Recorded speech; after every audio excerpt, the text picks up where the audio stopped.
Good morning, guys. Today I want to talk to us about remorse, feeling sorry. Judas Iscariot was a disciple chosen by Jesus, but Jesus knew right from the beginning that he had a problem with money. Judas had a deep-seated problem with money, but Jesus therefore gave him the purse so that he could face this giant in his life and overcome it. But the money problems stayed with Judas. And when the opportunity came that he could get 30 shekels of silver by betraying Jesus, he took it. Because he thought to himself, what's the worst that could happen? I've seen them try to take him before and they were unable. So he thought that this was just a good way to make an extra few bucks, if I can call it like that.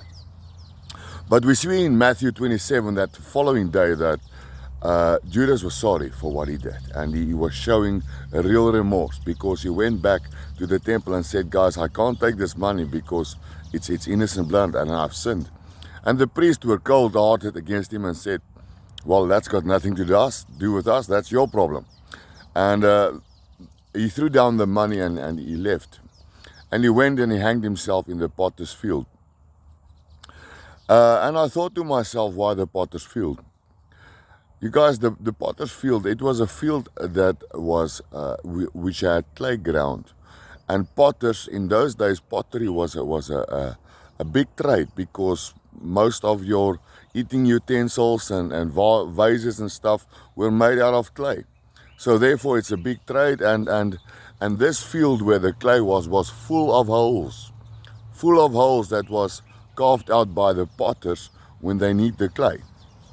And we see that the depth of Judas's sorrow is so big that he feels that he's not even worth that somebody should dig a grave for him. He hangs himself in that field and say to himself, well, they can just put me in one of these holes and cover me up. And we see that the priest used that money to buy that field for strangers so that nobody has to dig a hole for them. They just drop them in a hole and cover them. Guys, but it doesn't matter what the depth of Judas's sorrow was and his remorse. He could not take back what he has done. And today we get this opportunity again to accept Jesus or to reject him. And one day he will appear, not very far from now. He will appear. And then some of us are going to be happy and some of us are going to have very deep remorse. But it will be too late. Do not be a Judas. Choose Jesus. Choose him. There is no better life than the life with him. This is my message to you today. May it bless you and may we soon speak again. Goodbye.